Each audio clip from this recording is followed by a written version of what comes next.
organizations that provide services to over 500,000 New Yorkers. On behalf of our Invest in Skills New York City campaign, including our partners at NYATEP, Jobs First, NYC, I want to share our immense appreciation for all of you being here today. Before we go any further, I want to thank our incredible group of supporters.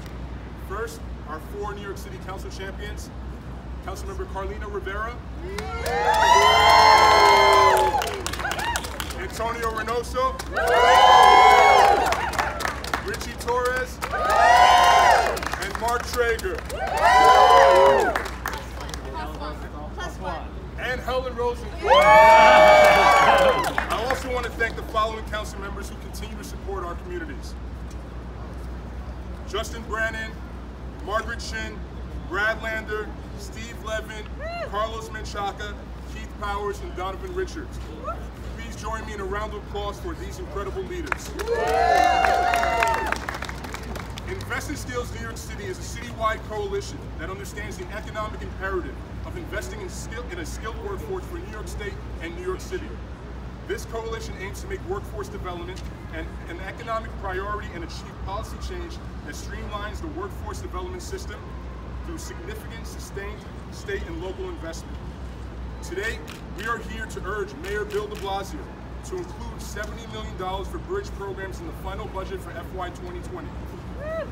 NYCETC has long advocated for the right for every New Yorker to have access to the skills, training, and education needed to thrive in the local economy. That's what Bridge is about. It's about affording every New Yorker from all 5 boroughs and each and every one of New York City's 51 council districts the opportunity to obtain the skills required to be admitted into a job training program that meets the demand of industry. We have the political will here today and the support of our communities. Now we need you, Mr. Mayor, to fulfill your promise you originally made to your constituents nearly 6 years ago. Mayor de Blasio, as you prepare your campaign for the highest office in this land, which we are sure will include a fresh set of promises, remember the promises you made to your city. Promises that include lifting your friends, constituents, and fellow New Yorkers out of poverty through economic inclusion. Mayor de Blasio, fund bridge programs and finally make New York City, your city, the fairest big city in America. Yeah. With that, I'd like to hand over the podium to Councilmember Carlina.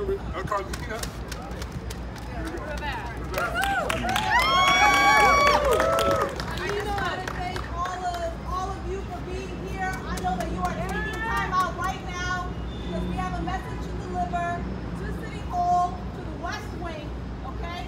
To let them know exactly what we need, and that is to fund this program. So I want to thank Councilmember Reynoso, Torres, Treyger, Rosenthal, of course, all the partners in the Invest in Skills campaign, including the Employment and Training Coalition. Thank you, Joey. Thank you, Jesse, for all of your work. Jobs First NYC, NYATEP, and Young Invincible. Woo! Groups, how we doing work? Woo! All right, so we are here today to sound the alarm on Mayor de Blasio's serious lack of investment in the fiscal year 2020 budget for critical job training programs. The #1 issue on any presidential campaign is a JOB for everyone. And if our mayor thinks he can run for president, he needs to show that he can solve the employment gap facing the most vulnerable New Yorkers right here in New York City. So our City Council executive budget response included a call for him to fulfill a $60 million promise and an additional $10 million to be spent to meet the need that has only grown since that announcement was made in 2014. Has the cost of living gone down? No! Have wages, though, remained stagnant? Yes! So we need to do our part and make sure that we are funding the organizations that know what has been happening. Historical inaccessibility to economic mobility and opportunity in communities with people of color, where English is spoken as a second language, and in our immigrant communities. So the mayor's budget, his latest budget proposal, only sets aside $20 million. That's nowhere near enough to create the fairer jobs market that so many New Yorkers have been promised. you know what these programs are. They're hybrid educational programs with a career focus, helping job seekers seek those crucial deficiencies in their educational attainment while simultaneously preparing them for employment. So we want to make sure that we're seeing people who haven't had the opportunity to get that 4-year degree, that 2-year degree. Why? Because they are populations that have been historically disenfranchised. Why? Because they have been misunderstood and treated as invisible for a very long time. So we are going to do everything we can to make sure that we are lifting people up, that we have more women on site in construction, that we have more people with access to jobs in tech, and make sure that we are building just accessible career pathways. That is so, so important. So I am here today when at the same time, 43% of New Yorkers either lack a high school diploma or have low literacy and numeracy levels. That is not right when we have an administration whose campaign, cornerstone, and repeated rhetoric is all about education. The resources are not reaching every single building and program, and we are here to say, Mayor de Blasio, listen to the New Yorkers who live in the Lower East Side, Williamsburg, South Brooklyn, the Bronx, who are telling you that they are being left behind in a so-called booming economy.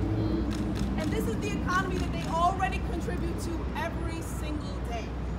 So make this investment and bridge the divide between the tens of thousands of New Yorkers with reading and math shortfalls and the skills training programs that's going to enable them to advance into a good job. Mayor de Blasio, make the investment in New Yorkers. They're standing right here, and support the programs that are doing the work. Thank you. Next up, we're going to invite Councilmember Ritchie Torres. Elected officials are sensitive about it. So Carlina hit the nail on the head. Not only is the rent too damn high, not only are wages too damn low, but jobs are too damn few. Now we're told that the economy is growing. We're told that we're creating a record number of jobs. But as with housing, the question is, the economy is growing for who? We're creating jobs for who? You know, New York City, when it comes to jobs, New York City is a little like a shiny apple with a rotten core. It glitters on the surface, but we continue to have a rotten core of institutionalized racism and inequality in our city. I consider that whether you're running for president or serving as mayor, the single greatest challenge beyond climate change is the jobs crisis. Right? We're beginning to see the emergence of structurally unemployed and unemployable New Yorkers. Right? Consider the following numbers. Since 2014, New York City's economy has created over 400,000 jobs. And unemployment is said to be at record lows, 4%. The number of jobs at record highs, 4.5 million. But even though the overall job rate is 4%, in Belmont and the Bronx, it is 15%. So the problem is not that we're failing to create jobs, the problem is that we're failing to create jobs in low-income communities of color. But the scandal is not only that we are failing, the scandal is that we are not even trying. The mayor has no plan for responding to the disappearance of work in the poorest parts of our city. Now, as you know, we did an investigation into New York Works, and we found that New York Works is failing to work for the lowest income New Yorkers. All of us are New Yorkers, but not every one of us live in the same New York when it comes to economic opportunity. So almost all the funding under New York Works is spent on capital, on infrastructure. And my question is, where do you think those jobs are going to go? If we're investing in infrastructure rather than in actual people, rather than in actual skills, those jobs are going to skew toward the highest income and toward the highest skills and overlook council districts like mine, where the median level of educational attainment is less than a high school diploma. And so all we're asking is for the mayor to invest in communities that historically have been plagued by disinvestment. And what does it mean to disinvest from communities of color? You know, in my district, I had a young man who was mistaken for a gang member, who was dragged out of a bodega and was hacked to death with a machete. And gang violence is a persistent problem in the Bronx and in Brooklyn and elsewhere in the city because we have a crisis of disconnected youth. You have hundreds of thousands of young people who don't go to work, who don't go to school, whose only existence is life on the streets. When you have communities that have no opportunities and no resources and racially concentrated poverty, what you're creating is a breeding ground for violence and poverty and gang recruitment. And all we're asking the mayor, all we're asking the city of New York is to stop recruiting young people into gangs and to start creating jobs for them.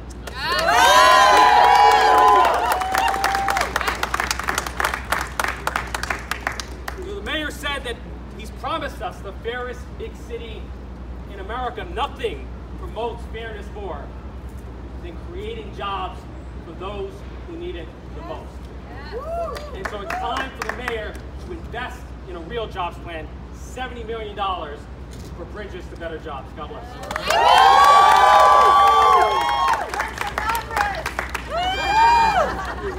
I'm ready for president. Thank you, Councilmember. Next up, Councilmember Reynoso. So of course, women first. Thank you, Carlina, for leading this charge, and then Councilmember Ritchie Torres for assisting us in this crucial matter that needed data and evidence behind it for people to start believing it. We all knew it in our community that we needed good jobs. Not just any job. Don't just place us in a job, we lose it in 6 months and we forget about it. We're talking about long-term jobs that can lead to careers. That's what we're trying to build in low-income communities. Without the investigation put forth by Councilmember Ritchie Torres, we wouldn't know any of this information. But there's something else that I think is at the core of the problem with this administration. I'm from Brooklyn. And it,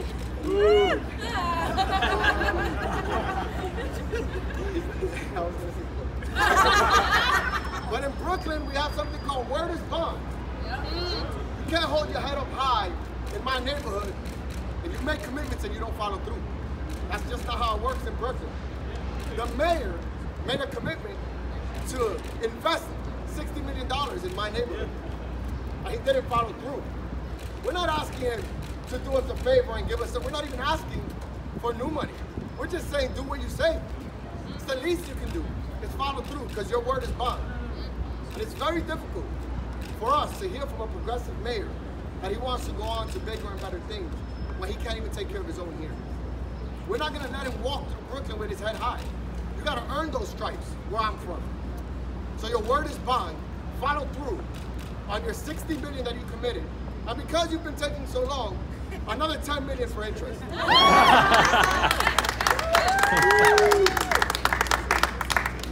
Give us the money you committed. Not the money we're asking for, the money you committed. Just do your job. Do what you say. Thank you.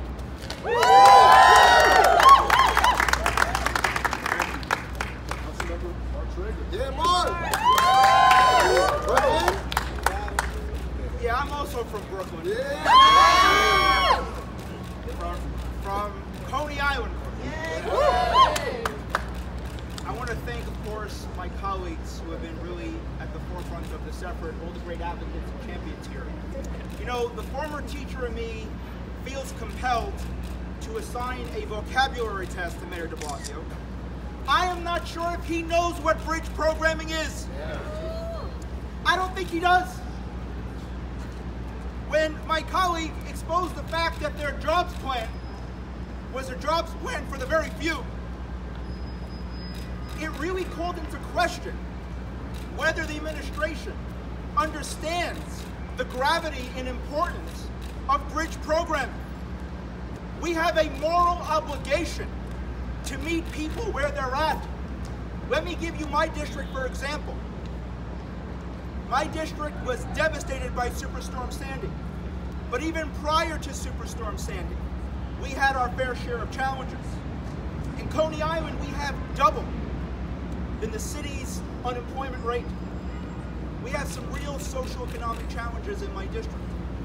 And after Hurricane Sandy, as we got dedications of resources to rebuild and to recover, I made a commitment to my district that residents that were impacted by the storm should not just witness their recovery, they should be active participants in it. And we worked hard to secure a Workforce One Center. But if I relied on existing city infrastructure to connect my residents to jobs, many of them would never be connected. And I want to single out and thank Opportunities for Better Tomorrow, OBT. Because we work together to customize a program that might be, I'm not sure, the first of its kind, but a high school equivalency course in the west end of Coney Island where the people live. Not by Nathan's, but in the west end where people live. In O'Dwyer, in the Niger development. High school equivalency courses with free meals, free childcare, connections to employment, with integrated services. And we're already seeing promising results in terms of retention. That is about increasing opportunities for social and economic mobility, Mr. Mayor. And a budget of over $92 billion. Billion dollars. And with news today that OMB suddenly discovered or found somewhere hundreds of millions of dollars in additional revenue. Increasing opportunities for social and economic mobility in the city of New York should not be a challenge. Mr. Mayor, we're drawing the line right now. Bridge it and fund it. Bridge it and fund it. Bridge it and fund it. Bridge it and fund it. In solidarity. Thank you.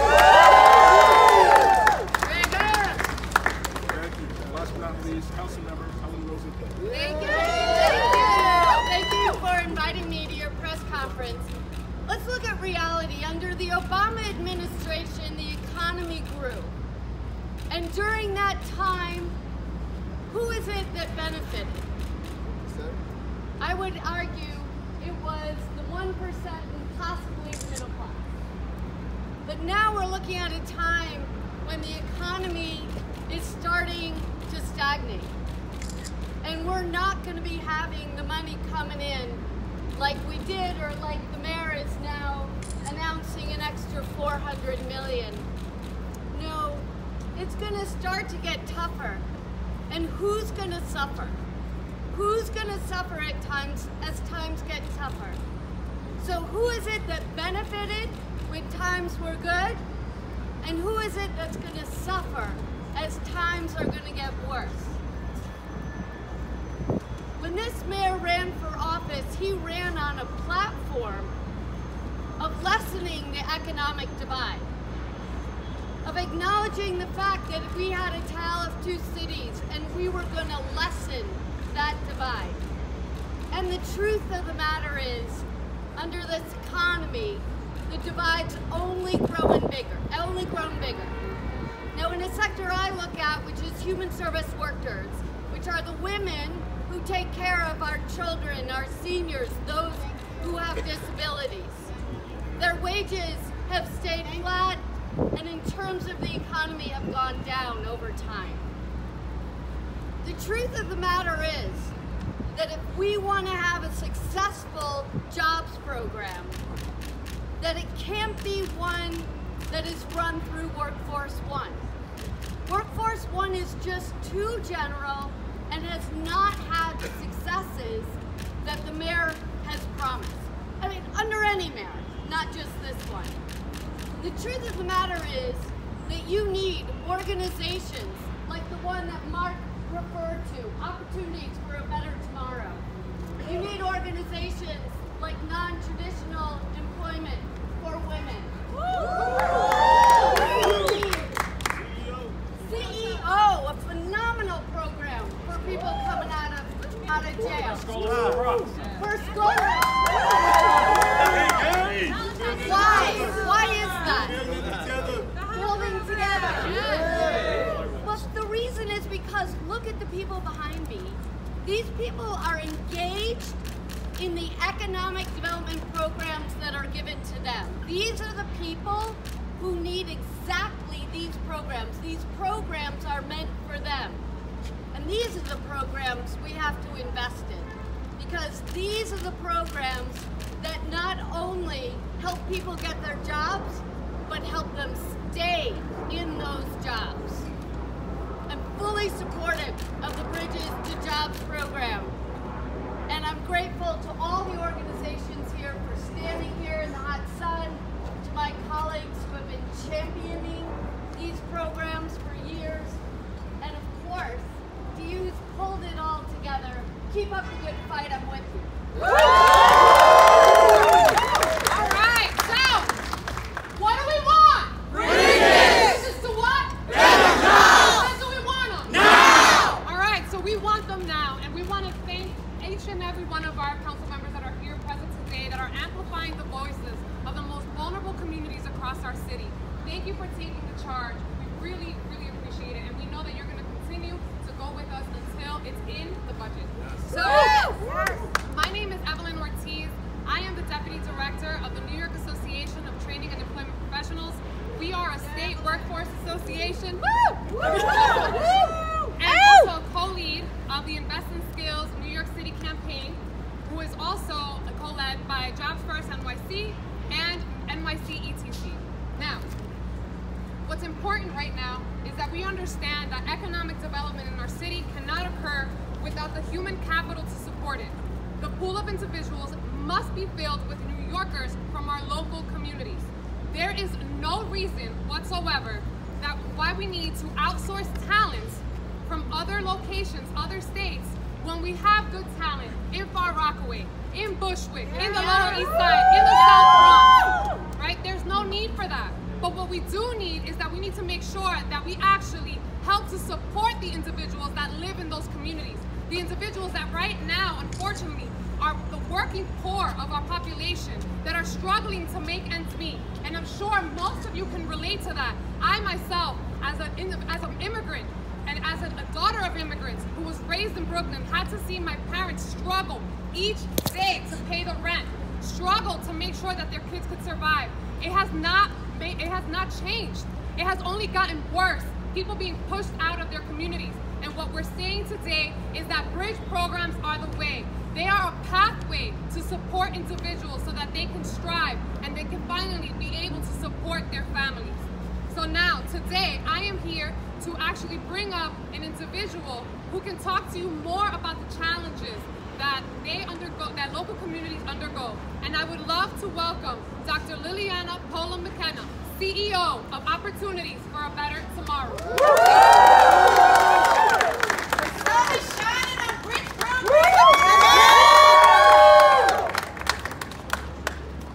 2 years, full-time, no interruptions. That's how long it will take someone to earn their high school equivalency diploma, starting off with a 4th grade reading level. At OBT, nearly 60% of the individuals that we serve who are looking for their high school diploma are coming in at that level. For 36 years, OBT has been helping youth and adults push through that gatekeeper, push through that high school equivalency diploma in order to move on to a great job, to college, or to an advanced program. And currently, we have one single program for youth 17 to 24 with less than a 6th grade reading level. 20 individuals per cohort, 20. It's barely scratching the surface of what the need is. But I'm here today to also tell you that it's not just about adding numbers. It's about doing better by the people that we make promises to every single day. Yes. It means looking at all of the interconnected issues and barriers that people are navigating, smaller caseloads, leveled work-based learning opportunities, clinical services, housing support, expert literacy interventions, among many others. We also need investments in research. Research matters. Yes. To move this work into the 21st century. Yep. Let's expand what works, but let's create some space to think outside the box. How else can we tackle these issues? because it would be a shame to put more money to just rearrange the furniture that we currently have. I want to recognize that our local elected officials, the Department of Education's District 79, and NYCETC have been active partners in thinking about how to innovate. Now we need an increased citywide investment for bridge programming at all levels. If we're going to keep our promise to our communities, if we want to truly close the gap in access to tech and innovation, if we want to close that gap between local residents who cannot access jobs that are literally down the street and around the corner from where they live, we need solutions that are matched with the resources. Because bridge programming, as was said earlier, is about meeting people where they are, but most importantly, getting them to where they want to go. Yes, yes. Our communities have no time to waste. So let's get bridge programming funded today. Bridge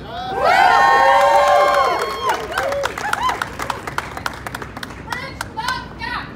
Bridge the gap! Bridge the gap! Bridge the gap! Bridge the gap! There we go. All right, so we're going to bring our next speaker, who is Centeno from the Center of Employment Opportunities, the Deputy Executive Director. Thank you for having me today. I'm going to project as best as I can, and I'm representing an underserved population, a population of individuals who have had criminal justice involvement. Let's not forget about the people who have served their time and who are ready to make a change and support their families and get themselves out of poverty. Let's give them a chance, adults who want to work.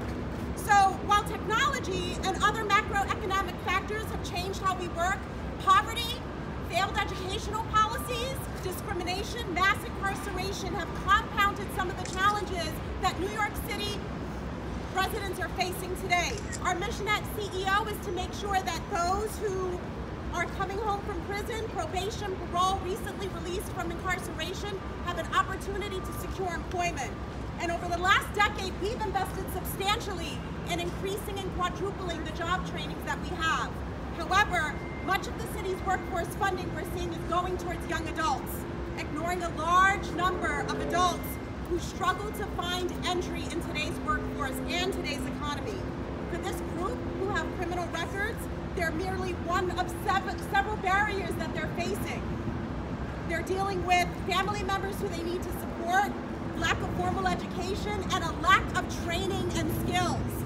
Even with our recent funding from New York State DOL, we find ourselves in an unenviable position of having to turn people away from opportunities to participate in advanced training that could lead to a higher wage, that could lead to a better job, because they don't have the numerical and the literacy skills to even access some of the trainings that are being funded today by the city. We had a program participant 6 years away, incarcerated, applied for access to an advanced carpentry course. We tape tested him. He wanted to work. We could not grant him access. He could not even meet an 8th grade math requirement to participate in advanced training. This is someone who has motivation, desire, and wants to change their life. And the city is failing these individuals who are begging for the support for them to be able to advance themselves in their careers. So overall, basic skill deficits, they lead to some of the broader challenges that we're seeing today. Generational poverty is what our residents are having to face because they can't gain access to these opportunities that are being presented by the city. Access to better jobs, but for who? What training, what support are they accessing? And if it's training for high-level positions, how are we bridging that gap for individuals who failed in our public education system because the system failed them? So I ask you today to support these opportunities. If New York City wishes to deliver on its promised commitments to provide those in need with meaningful, fulfilling careers, as opposed to the low-wage jobs that they are getting today, then we need to be able to pull our New Yorkers up and support them in these endeavors. Together, we can lift up New York City, get jobs training, and bridge that gap to better jobs and higher wages. All right, every time I come up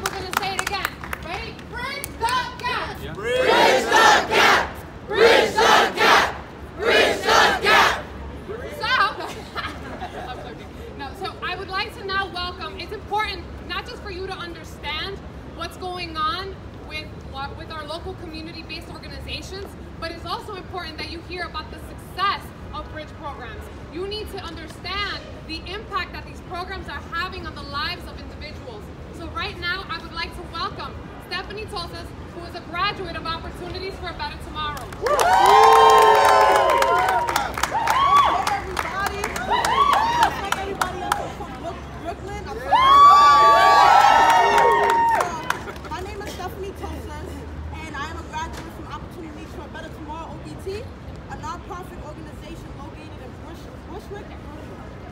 I became a young teen parent at the age of 17 years old and needed my tax diploma, what people know as a GED now, and in order to get a decent paying job to help support my daughter. I went to OBT shortly after, and I almost didn't make it into the program because I had a 6th grade knowledge. But thankfully, they offered the Young Adult Literacy Program, YALP, a bridge programming for young people who do not have their high school diploma, who does not have any skills higher than 6th grade level. The program that helps you get into more advanced training and college or a job. While I was in YALP, I learned self-discipline, how to better myself academically, and how to believe in myself. I was able to build up my reading and math scores, take the assessment test again, and move into an advanced training program called Train and Earn, which is also offered at OBT. I'm happy to say that I was able to obtain my tax diploma within a year. All while I was also in the internship getting job skills training. Without the support I received from YLP staff, I don't think I'll ever be where I am today. Unfortunately, this is not the case for everyone. I recently was hired by OBT as a program associate, and it is with a saddened heart that I have to turn away multiple applicants. It's because they did not meet the skill requirements to enter into our programs. Not everyone has the same luck.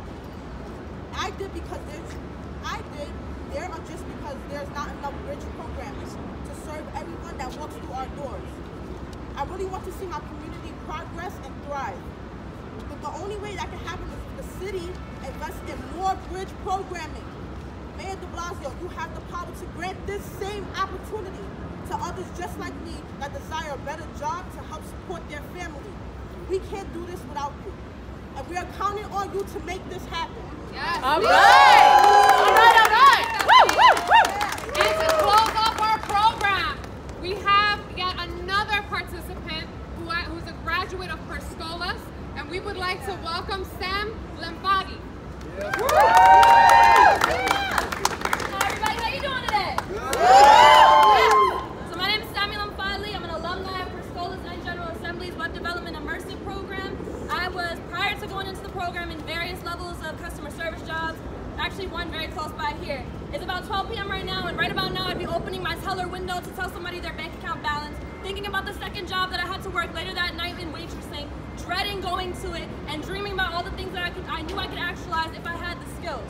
But I decided to take a grueling 6-month program at Scholas and then General Assembly, learning how to code through HTML, CSS, JavaScript, Ruby on Rails, all that, and gain the technical prowess and the computational thinking skills that I needed to service contracts with MIT, Cognizant, Roku, Uber, and more. Woo! Go girl! Yes. Yeah. There we go. From there, I've gone on to help students get jobs in tech contracts, up to 300 students in the last 2 years. In 2018, I've helped 115 students get jobs in tech and and be able to have an actual annualized salary of $65,000 a year at the Knowledge House. Since servicing these clients on their enterprise software, their e-commerce, and their website needs, I've gone to create my first disruptive technology product called PlotBot. It's an environmental sensor system that allows you to help farmers monitor their farms with a fraction of the cost. And now it's being implemented throughout the city in training programs and in aquaponic and hydroponic farms. This is through a startup that I launched called The Urban Wild, and this was last year we launched, and now we're going ahead and doing programs with SYEP, The Point, and more. So now, it's because of workforce development programs like these that opportunities became available to me. When I've always had the passion and desire to go ahead and create this impact, it was only in the the last few years that I had that pathway into technology to make it happen. That's why I'm here today to show them my support for workforce development programs like the Knowledge House, like Scholas, like General Assembly, like Green City Force, and more. And the future of work is being catalyzed by organizations like these. And this is why the mayor needs to fulfill his promise of $70 million for bridge programs like CodeBridge to ensure that other New Yorkers like myself can tap into companies that are growing in NYC. All New Yorkers who have the talent are interested in pursuing these careers and should be able to do so through these programs. Let's work together to create and find these pathways. Thank you so much. So